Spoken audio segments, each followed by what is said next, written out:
శ్రీ అక్కిరాజు రమాపతిరావు మంజుశ్రీ గారు కూర్చిన ప్రసిద్ధ రచయితల ప్రశస్త వ్యాస సంకలనం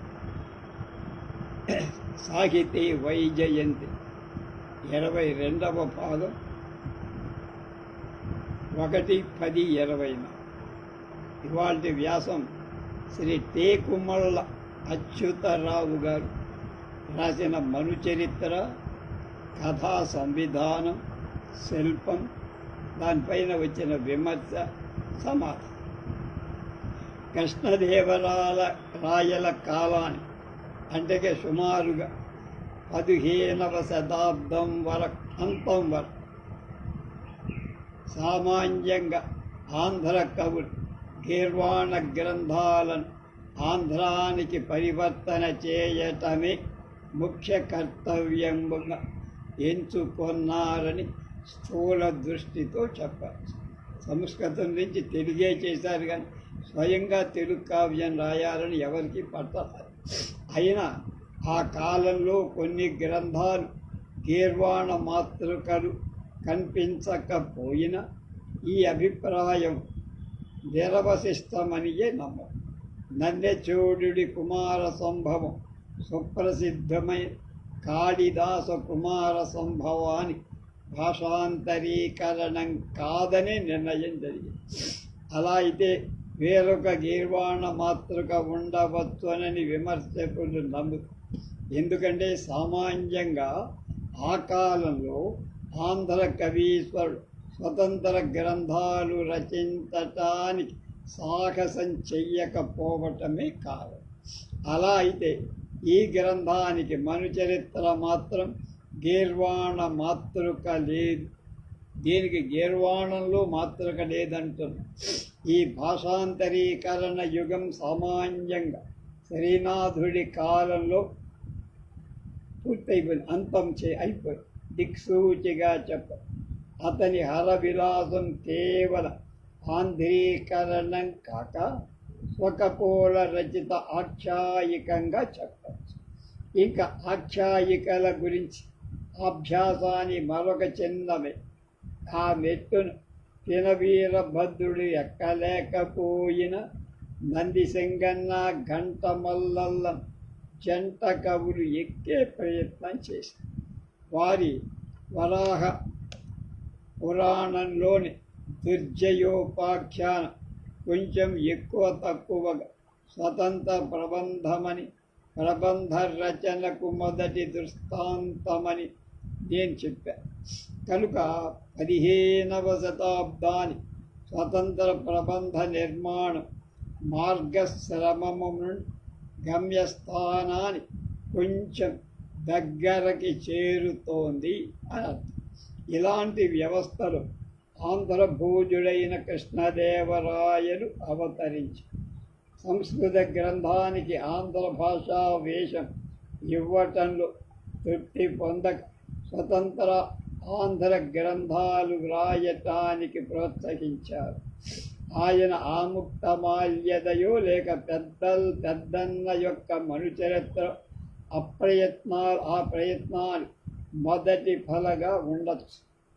కనుక ఆముక్తమాల్యదలో కథా ప్రణాళికతో ఉన్న ఒక సంస్కృత గ్రంథాన్ని చిన్నతనంలో నైజాం రాజ్యంలో తిరుగుతూ ఒక వైష్ణవుల ఇంట్లో తాను చదివిన కొంత జ్ఞాపకం ఉన్నదని మానవల్లి రామకృష్ణయ్య గారు నాతో ఒక మాట చెప్పారు ఒక సమయం. వారు చెప్పిన ప్రకారం గీర్వాణ మాతృక ఉంటే ఆ ఆముక్తమాల్యద కాక మనుచరిత్రమే మొదటి స్వతంత్ర ఆంధ్ర ప్రబంధమని యశస్సునకు అర్హమై ఉంది.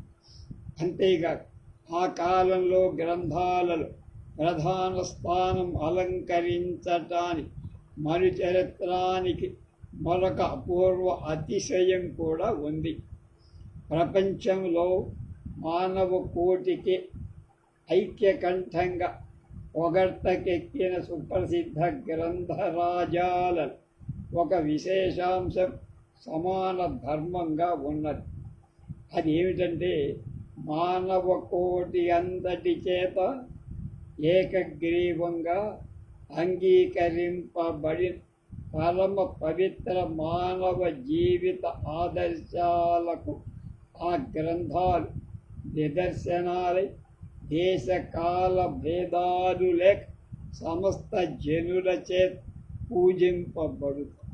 అలాంటి ఉద్గ్రంథాలైన హోమర్, గ్రీక్ కవైన ఇలియడ్, వాల్మీకి గారి రామాయణం, డాంటీ రాసిన డివైన్ కామెడీ మొదలైన పవిత్ర ప్రబంధాల శృతి గ్రంథాలు, వేదాలు, భగవద్గీత, బైబిల్, ఖురాన్ మొదలగు ప్రమాణ గ్రంథాల లాగానే ఒక్క నిత్య నిర్వికల్ప నిరామయంపై మానవ జీవిత ఆదర్శాన్ని సువ్యక్తపరుస్తారు. హోమర్ యొక్క ఇలియడ్లో త్రిలోక సుందరి హెలెన్ కామాసక్తురాలై తన పతిని వదిలే అతిలోక సుందరుడైన ప్యారిస్తో లేచిపోయి ఆ హెలెన్ పేరు ఎంత కొంప ముంచిందో తెలుసు. ఇవాళ 4-5 రోజుల క్రితం అమెరికాలో ఫ్లారిడా రాష్ట్ర అల్లకల్లోలం చేసిన తుఫాన్ పేరు హెలెనే కనుక ఆ పేరులోనూ ఏదో ప్రకృతి వైపరీత్యం ఉందన్నమాట. అలాంటి యమధర్మ కర్మాలను కలిగిన విపత్తు పరంపరలయం చివరకు ధర్మానికి కలిగే విజయం యొక్క చరిత్రే ఇలియడ్ అనేది. ఇంకా రామాయణంలో సీత యొక్క సౌందర్యం చేత మోహితుడై రావణాసుడు ధర్మాత్ముడైన శ్రీరాముడి నుండి అతని ధర్మపత్నిని ఓడబెరి బలవంతంగా తీసుకుపోవటం చేత కలిగిన విపత్ పరంపరలు చివరికి ధర్మానికి కలిగిన విజయం చెప్పడం. అలాగే డాంటీ రాసిన డివైన్ కామెడీలో కూడా ఇంద్రియ లోలత్వం కంటే ధర్మబంధమే ఎక్కువ పవిత్రమని డాంటే పియాట్రిస్ల ప్రేమ సౌశీల్యం చెబుతారు. ఈ విషయాన్ని భగవద్గీత చాలాసార్లు చెప్పింది. ఆనృతం జ్ఞానమేతేన జ్ఞానినో నిత్యవైరిణ కామరూపేణ కౌంతేయ దుష్పూరేణ అనలేన ఇంద్రియాణి మనోబుద్ధి అస్యాధిష్టాన మద్వచ్చతే ఏతైర్విమోహయచ్యేష జ్ఞానం ఆవృత్య దేహిన తస్మాత్ త్వమింద్రియమాణ్యాదౌ నియమ్య భరతర్షభ ఆత్మానం ప్రజాయిత్యేన జ్ఞాన విజ్ఞాన నాశ. భగవద్గీత కర్మయో ఈ విషయం టెనిసన్ మహాకవి తన పౌరాణిక ప్రబంధమైన ఆర్థర్ అనే రాజు కథలలో idyll of king Arthur IDYLLS idylls of king Arthur అనే దాంట్లో రాసి దీనిని మహాకవి sense at war with soul అంటే మనసుకి అంతరంగానికి మనిషికి మధ్య జరిగే యుద్ధం. ఇంద్రియాలకు ఆత్మలకు గల పోరాటం అన్నారు. అలా మానవ జీవితంలో నిరంతర ఆత్మ ఇంద్రియాలకు కలిగే యుద్ధం సంగ్రామమే ఈ మను చరిత్రలో అభివర్ణితం. పైన పేర్కొనిన మహాగ్రంథాలతో ఈ గ్రంథం మానవ ప్రకృతిలోని నిత్య సత్యం ప్రకాశింపచేయక వరుధిని ప్రవరుల ప్రసంగం ఆత్మ ఇంద్రియల సంగమరమని ఎవరికి అర్థం కాదు, అందరికీ ఆ దివ్య మహద్విషయాన్ని ఎంతో సమర్థతతో చిత్రింపబడిన కారణంగా మను చరిత్రం ఆదర్శప్రాయాలై గొప్ప ప్రబంధాల వరుసలో లెక్కింపబడి ముఖ్యంగా ఆనాటి గ్రంథ నిన్నవైన గ్రంథం మను చరిత్ర. ప్రస్తుత విషయం ఇలాంటి సార్వజనీన ప్రేమ భాజనమైన కథ ఉండటం చేతనే కదా కవిప్రవరుడైన కృష్ణదేవరాయలు ఆంధ్ర కవితా పితామహుడైన అల్లసాని పెద్దనార్యుడు ఏకగ్రీవంగా దీన్ని ప్రబంధ రచనగా నిర్ణయించుకున్నాడు. ఇప్పుడు మనకు కృష్ణదేవరాయల పలుకలలో స్వారస్యం అర్థమైంది. రచన మంచి కథ కలిధ్వంసాన్ని చేయటానికి అంటే ఏమో మనకు తెలుసు. ఏ కారణంలో చతుర రచయిత అయిన పెద్దన్న ఈ కథ ఎక్కువగా అనుకూలించిందో అర్థమైంది. ఇలా మానవ జీవితంలో అడుగంట సంక్షోభించి దాని నిజమైన లోతును కనుగొనదలచిన కథను నిర్ణయించి తెచ్చి మెడగట్టి పైగా కుక్కుతాడు బిగించి రాయలవారు పెద్దనార్యుణ్ణి వదిలారు. మార్కండేయ పురాణోక్త ప్రకారంగా ఈ కథను చెప్పాలన్నారు. మార్కండేయ పురాణం అంటే వ్యాసరచితమైన సంస్కృతం గ్రంథమే. ఆ గ్రంథంలో ఉన్న ప్రకారం కథ పెంచి ప్రబంధ రూపంగా ఆంధ్రంలో రాయమని రాయల తలం. అయితే ఇక్కడ ఒక చిన్న చిక్క ఆ సంస్కృత మార్కండేయ పురాణాన్ని తిక్కన సోమయాజి శిష్యుడైన మారణ మహాకవి కృష్ణరాయలకు ముందే ఆంధ్రీకరించేశారు. ఈ ఆంధ్రీకరణం మాతృక కంటే అనేక విధాలుగా మెరుగ్గా ఉండటం చేత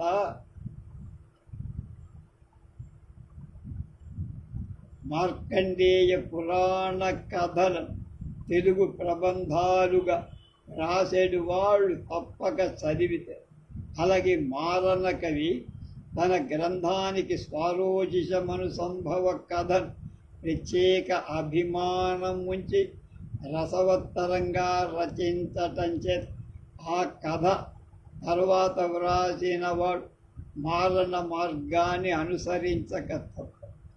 ఈ విషమ స్థితిలో ఉచితజ్ఞుడైన పెద్ద ఒక్క విలక్షణ మార్గం అవలంబింప సంస్కృత ఆంధ్ర గ్రంథాల రెంటిలో ఉత్కృష్ట రసభాగాల మార్గాన్నే తాను అనుసరించి బహుస్వల్పమాత్రుడు మాత్రమే చేసి తన గ్రంథాన్ని పూర్తి చేశాడు. ఇలా చేయటం ప్రతిభ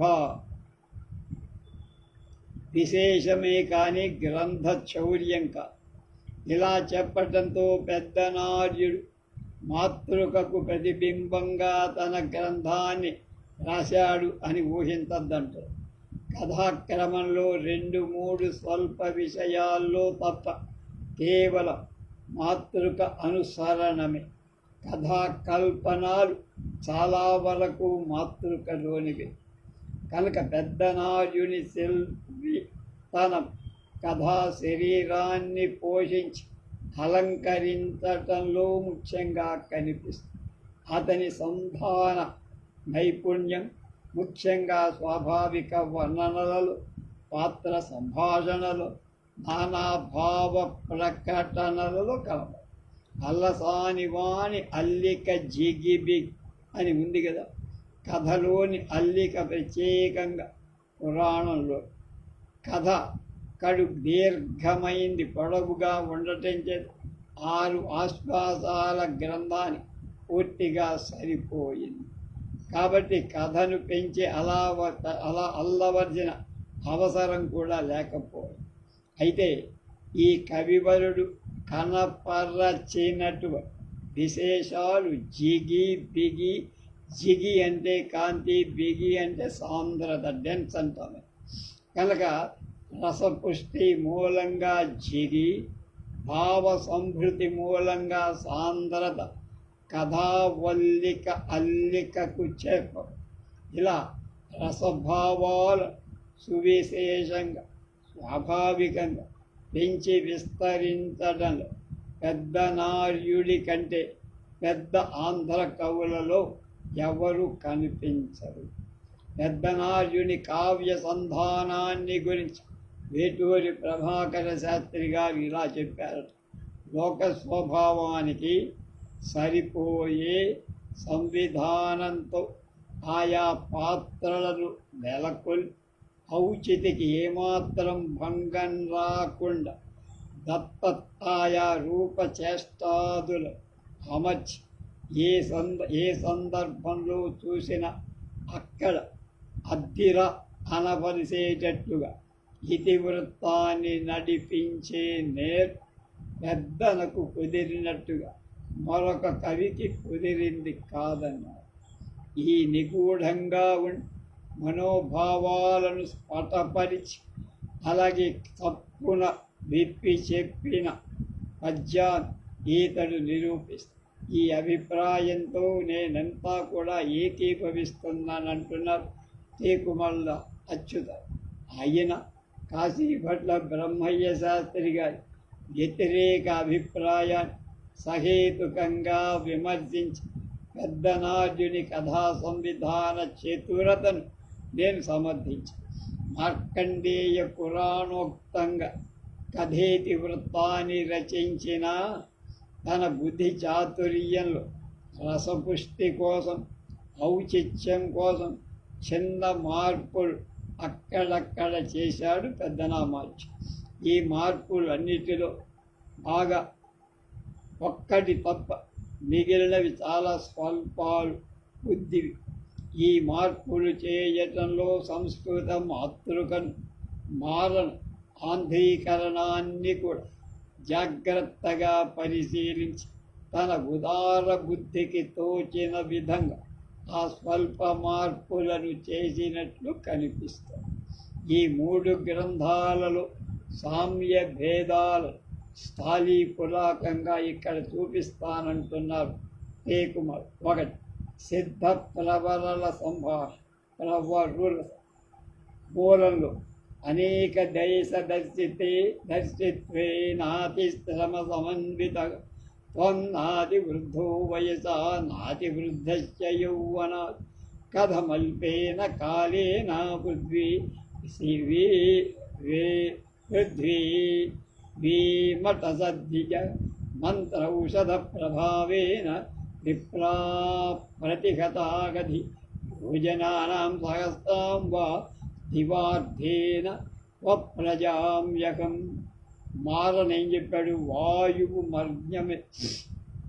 వాయువు రజ్జులేద మునివల్లభ వృద్ధుండ ఉండే కావు ఏ ప్రాయపు వాడు అద్రి వనరమ్యములైన అనేక దేశముల్ చేయుత అల్పకాలమున ద్రిమ్మర శక్యమే దీకు ఎమ్మెయిన్ వేయును ఏల నమ్మనెద నీ పరుకన్న మునీంద్రుడు ఇట్టను ఏనొక సిద్ధుడన్ విను మహీశ్వర శేఖర్ తాత్రియంతన్ మానుగా పాదలేపనమను మందు ప్రభావమునన్ చరించిద దాని పదంబులందు తగదాల్చెనంతయు నిర్జిత శ్రముండై నరుడేగు యోజన సహస్రము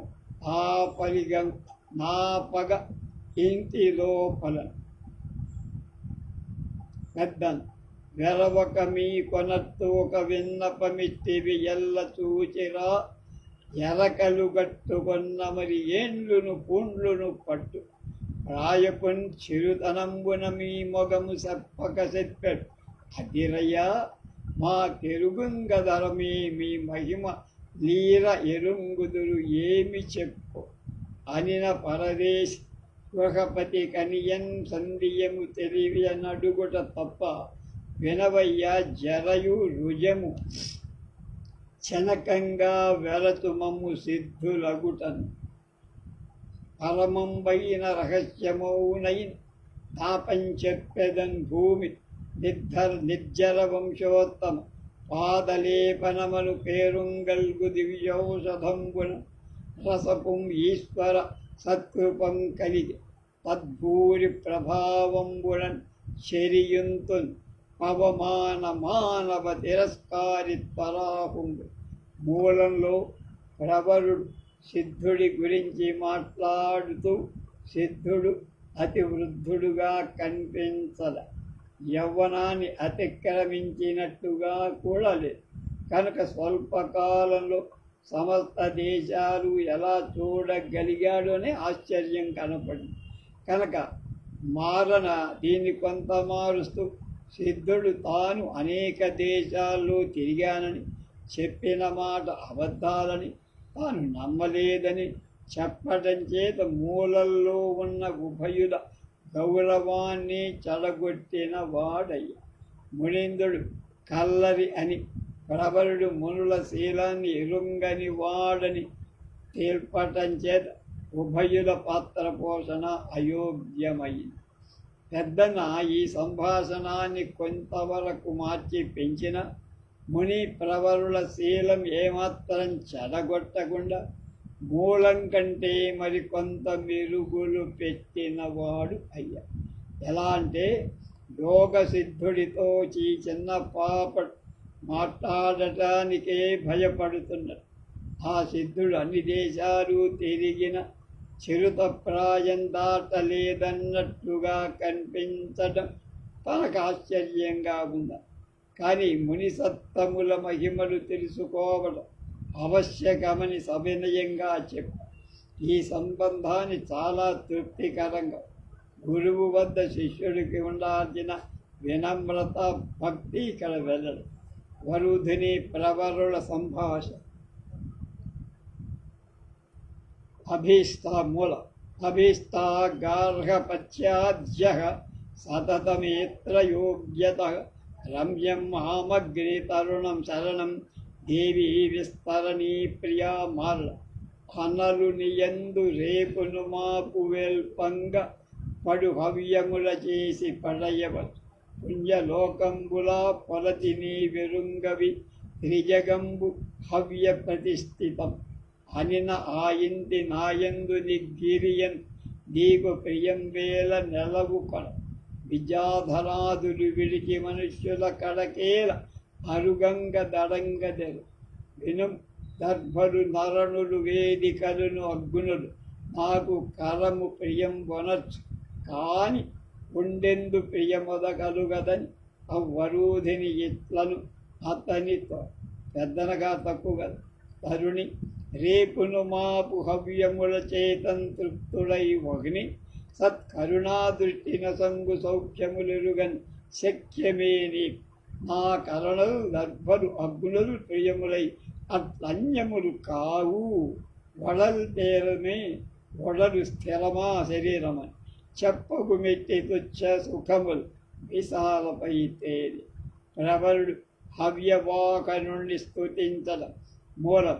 ఇచ్చుక్వాస మహాభాగ పృష్టావహ ప్రయత శుచి రాహేదం పరిపత్యాగ్ని గార్హపత్య ముపాంసున భగవన్ గార్హపత్యాగ్ని యాని త్వం సర్వకర్మణాం యస్మదాప్యాయనాద్దేవ సృష్టిస్యతి హేతవః భవంతి సత్యాదఖిల జగద్భవతి నాన్యతః ఏవం తత్వో భవత్తే ద్వేతనత్యేన వయ్యేత్ తదాహ మజ్జస్వంగే స్వం గేహం పశ్యేయం పతిభాస్కరే యథా వైదికం కర్మ స్వకాలోజ్ఞితాం మయా తేన సత్యేన తస్యేయం గృహస్యోజ్జదదివాకరం యథా చ అపరద్రయే పరదారే చ జయమతి కదాచిచ్ఛాభిలాషా భూత్ తథైవ సిద్ధిమేవ తుమే మారల్. అనియం మహానుభావుండు ఆచమనమనచ్ నియతుండు శుచియునై నిలిచి గార్హపత్యాగ్ని తనమది భావించి వందనమనరించి ఎత్తను అనిలమిత్ర నీయందు ఆహ్వహనీయాగ్నియును దక్షిణాగ్నియు ప్రభవించిన కిల దేవతలకు తృప్తి నీ వలన సిద్ధించు. సకల లోకములకాశ్రయము నీవ నిత్య సత్యమూర్తిని ప్రసారంబున దీనుడు కుంకక కుండ నిపుడ ఇంటి కరుగవాడ కాక ఆగమోదిత కర్మజాత నైష్టికుండ నైతిని పరనారీ పరధనరతి పరత్వమెన్నడును నాకు పాటిల్లని ఆ స్థిర సత్య మహిమ సతి సత్పరితము గలిత సిద్ధి గరుగవలయు హంత హుతమహా. పెద్దన్నగారు వాచ్ ప్రబలుండు గార్హపత్య ఒకని నిత్తని పొగడి భావమున తలచి దివిసద్వర్గము నీ ముఖంబున తృప్తించెందు విన్నీసుగా స్తవముల్ చేయు సుతులు సమస్త జగదంతర్యామి విన్నీవు. ఆ హవనీయంబులు దక్షిణాగ్నియు నీయందుద్భవింతున్ కృతాక్ష సంధాయక నన్ను కావగదవే స్వకావధూవల్లవ. జప ధ్యాన జపాగ్నిహోత్తపరతంతొడగిననే భవత్పదాంబుజ ధ్యాన రతుండనే పరదార ధనాదుల కోరనే సన్మానము తోడ నన్ను సదనంబున నిల్పు మినుండు పశ్చిమాంభూదిని కుంకకయును మొన్ను రయంబున హవ్యవాహ. దీన్ని బట్టి చూడగా వరూధిని ప్రవర సంభాషణలు మూలంలో ఉన్న విషయాలు యథాతథంగా మారన పెద్దన కూడా తీసుకొని మార్పులు లేవనే చెప్ప. మనోరమ కన్యాదాన మూలం దత్వా విద్యాం తదకన్యాం సదాతుముపచక్రమే తమాహతా తథా కన్యా చరితాం స్వరూపిణం అనురాగో మయాప్యత్ర తాతానేవ మహాత్మని దర్శనానేవ సంజాతో వివేశేనోపకారిణి కింత్వేషా మే సఖీ సా చ సత్కృతే దుఃఖపీడితే అసో నాభిలషే భోగాన్ భోక్తుమే తేన వై సమం యత స్వభావరుచిరైరహితాత్మదు కథం యోషిత్కరిష్యతి సాహం యథా తే దుఃఖార్త మత్ృతే కన్యకేపితః తథా స్థాస్యామి తద్దుఃఖే తచ్చోకానలతాపిత. మారనేమన్నాడు, స్వరోచికి ఆయుర్వేద విద్యనిచ్చి అకన్యకనీయ ఉపక్రమించిన తండ్రికి నామె ఇట్లనియే. మనకు ఉపకారి అయిన సుకుమారుని ఈతని చూచినప్పుడు నా మనమున రాగమైన మానుగనైనను తండ్రి నా కతంబున పటు రోగ దుఃఖముల పొందుతూ మనసీయ భోగలీలను మానసమెమ్మయి నాకు ఊల్పగ. పెద్దనమున ఈ ఉపకారమునకు ప్రతికేయ సఖ్యంబే జంభ సన్నిభ సఫలాఛాయ తపోలోచనయై మదీయాత్మజులు నీకు నిత్తు దేవీమణిగ. ఆయుర్వేదము గైకొని ఈ ఇంటిని పెండియాడు మెలగ్ రమనారాయణ పరిణయ గేయ విగాయ న గంధర్వ విహాయస గంధర్వమైన కవ్వపు కొండ అని మాత్రమే చెప్పి ఇందీవరాక్షుడు మనోరమతో వెంటనే తన పట్టణానికి వెళ్ళి మనోరమ అక్కడ ఏం మాట్లాడు. ఈ మనోరమ కన్యా ప్రధాన సందర్భంలో పెద్దనార్యుడు మూలం కంటే మారణ కంటే ప్రత్యేకమైన భిన్న మార్గం తీసుకొని మూలంలో ఉన్న ప్రకారమే తప్పకుండా మారణ తిరిగించినట్టు కనపడు. అంటే ఇందీవరాక్షుడు ఆయుర్వేదంతో పాటు తన కూతురైన మనోరమను స్వరోజికి ఇవ్వటానికి వాగ్దత్తం చేసిన వెంటనే పక్కనున్న మనోరమ తన అభిప్రాయాన్ని తండ్రికి స్వరోచికి చెప్పింది. తనకు ఉపకారం చేసిన స్వరోచి మీద అనురాగం పొడమినందువల్ల ఆ మూలంగా ఆర్తి పొందిన సకులు రోగబాధితులై ఉండగా తనకు పరిణయ సౌఖ్యం ఎలా రుచిస్తుందని దీనాలాపాలు పడి పెద్దనార్యుడు ఈ సమయంలో ప్రతిలో ప్రత్యేకంగా వేరే మార్గంలోకి వెళ్ళాట. ఇందీవరాక్షుడు స్వరోషి తన కుమార్తెను పరిణయానికై ఇస్తానని ప్రతిజ్ఞ చేసినప్పుడు మనోరమ దగ్గరనే ఉన్న ఏం మాట్లాడ పెళ్లి మాటలు చెప్పి వెంటనే తన స్థానానికి బయలుదేరుతున్న తండ్రితో తాను కూడా బయలుదేరి వెళ్ళినట్టు పెద్దన రాశారు. తండ్రితో కానీ స్వారోచితో కానీ ఒక్క మాట కూడా ఆమె పలకలేదట. అలాంటి ముఖ్య మార్పు చేయటానికి ఏమిటి కారణం అంటే మను చరిత్ర కథాక్రమం యావత్తు బహు జాగ్రత్తగా సూక్ష్మ దృష్టితో మూలానుసారంగా నడిపించిన పెద్ద ఈ విషయంలో మరిచిపోయాడని కానీ ప్రమాదవశంలో తప్పిపోయాడని కానీ చెప్పకూడదు.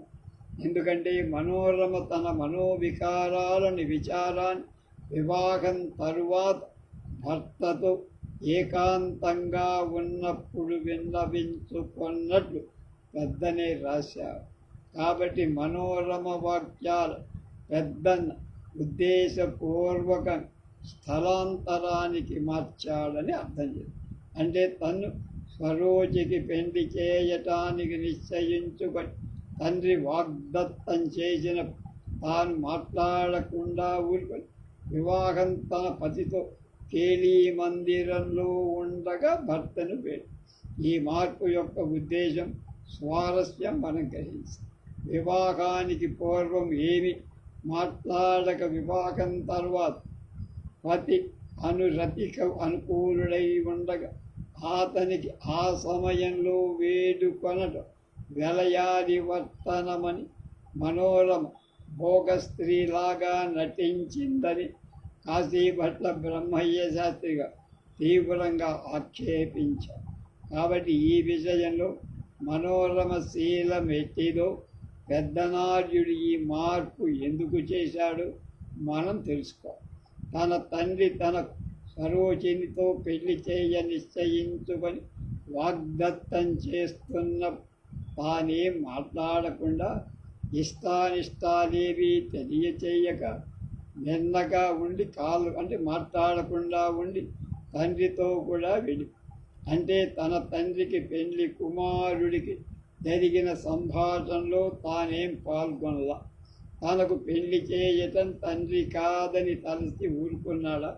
వివాహ నిర్ణయం కేవలం మాతాపితృ సంబంధమా లేక కన్యాభిప్రాయంతో ఏమైనా సంబంధము? అదే మనకు ముఖ్యం. మన హిందూ సంప్రదాయంలో అగ్రవర్ణాలలో గొప్ప కుటుంబాలలో జరిగే వివాహ సంబంధాలు ఎలా నిర్ణయింపబడుతున్నాయి మనం అలా ఊహించుకొని ఈ కాలానికి కొంచెం మార్పున్న ఇంతకు పూర్వం రాజకుటుంబంలో కుమార్తెలను వివాహం చేసేటప్పుడు పెళ్లి మాటలు జరిగేటప్పుడు పెళ్ళి కాదయ్యిన కన్యకేమైనా వాళ్ళ అభిప్రాయాలు పెళ్లి కుమారుడి ఎదట కానీ వాళ్ళ బంధువుల ఎదట కానీ బాహాటంగా చెప్పడం మన దేశంలో ఆచారం కాదు అనే విషయం మనం ముఖ్యంగా ఆలోచించాలంటున్నాం. అలాంటి ఆచారం మన దేశంలో లేకపోతే మనోరమ తన పెళ్లి మాటల సమయంలో ఏదైనా మాట్లాడటానికి అవకాశం ఎలా ఉంటుంది? కులీనులైన కన్యలు తమ వివాహ సమయంలో తమ అభిప్రాయం కాబోయే భర్త ఎదట కానీ వారి ఆత్మీయ బంధువుల ఎదట కానీ చెప్పుడు మాట్లాడడం కేవలం దూష్యమని అశ్లీలమని అభిప్రాయంతో మనం ఉన్నాం. కనుక మన దేశాచారానికి అనుగుణంగానే మనోరమకు తన అభిప్రాయాలు మనసులో దాచుకొని పెళ్ళయిన తర్వాత పతికి ఏకాంతంగా చెప్పు. ఇది గొప్ప కుటుంబంలోని కన్యల సౌశల్యమే కాదు వెలయాలి వర్తనం కాదని దేశాచారాన్ని మన వ్యవహార పరిజ్ఞానాన్ని కలవాళ్ళు ఒప్పుకు తీరాలని బ్రహ్మయ్య శాస్త్రి గారి గట్టిగా పెట్టారు. అయితే దీనికి ఒక ఆటంకం. ఆ ఆచారం మన దేశంలో అనాదిగా ఉందా? ఇటీవల వచ్చిందా? అనాదిగా ఉంటే మార్కండేయ పురాణంలో రాజకన్య అయిన మనోరమ ఎలా తన అభిప్రాయాన్ని వెంటనే తెలపగలిగింది అనే ప్రశ్న కూడా. పౌరాణిక కాలంలో మన దేశంలో కన్యలకు వాక్క్రియా స్వాతంత్రం ఎక్కువగా ఉన్నాయేమో అని మనం ఊహించటానికి కూడా ఒక అవకాశం. కనుక ఆ కాలపు వ్యవహారాల బట్టి మనోరమ తండ్రి ఎదుట సరోజితో తన అభిప్రాయం స్పష్టంగా చెప్పగలిగింది అప్పుడు. కానీ ఇప్పటి కాలంలో, పెద్దన్న కాలంలో రాజకన్యలు వివాహ సందర్భాల్లో తమ అభిప్రాయ వెల్లడిగా మాట్లాడటం అనుచితం అని సంఘ మర్యాదలతో కట్టుబడి ఉంది. కనుక తన దేశకాల వ్యవహారాలను బట్టి పెద్దన్న ఈ మార్పు చేశాడు. పౌరాణిక కథను పౌరాణిక నియమాల నుండి తప్పించి కాలానుగుణంగా వ్రాశాడని పెద్దనార్యుని మనం నిందించచ్చు. కానీ మనోరమ వర్తనం వెలయాలి వర్తనమని, భోగ స్త్రీలాగా ఆమె స్వరోచిని వరించవలసిందని ఇలాంటి ప్రసంగాలు చేసేవాడు చాలా అనుచితం, అసహ్యం అని మనవి చేస్తాను. నన్ను స్వరోజికి పెండ్లి చేస్తానని తెప్పిన క్షణం నుండి ఆమె స్థితి పూర్ణంగా మారిపోయింది. స్వరోజి తనకు భర్త అయితేనవాడే పాణిగ్రహణం కాకపోయిన మనస్సంకల్పంతో అతడు భర్త. కనుక పతితో వెల్లడింపగా తండ్రి సమక్షంలోనైనా మాట్లాడటానికి ఆమె ఒప్పుకో. కనుక మనోరమ మాట్లాడదు. కానీ చెలికత్తెలలో ఆమె మనస్సులో ఎలా ఇబ్బంది పడుతోందో, క్షోభ పడుతోందో, శయ్యాగృహంలో పతితో ఏకాంతంగా మాట్లాడటానికి అవకాశం కలిగిన వెంటనే తన మనసులో మాట చెప్పి, అంతకు పూర్వమే ఆమె ఆ ప్రసంగం చేయటానికి కొంచెమైన ఈ కారణాలకే వీలు కలిగిన వెంటనే మొదటి పనిగా తన చెలికెత్తల రుజను గురించి పతిని బతిమారు.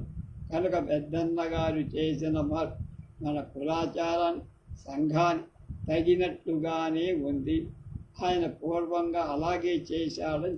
కనుక కథా సంవిధాన విషయంలో పెద్దనార్యుడి కూర్పు చాలా వరకు మూల అనుసరణంగా ఉన్న అతడు చేసిన కొద్ది మార్పులు ఔచిత్య మర్యాదలు మెంచకుండా కథా నిర్మాణాన్ని ఒక విధమైన స్వాభావికత్వ సౌమనస్య కలగచేశాయని అనుమానం లేకుండా ఈ కథా నిర్మాణ సందర్భంలో పెద్దనార్యుడు చేసిన మరికొన్ని చిన్న మార్పులు ఔచిత్యాలను సమర్థిస్తాయా?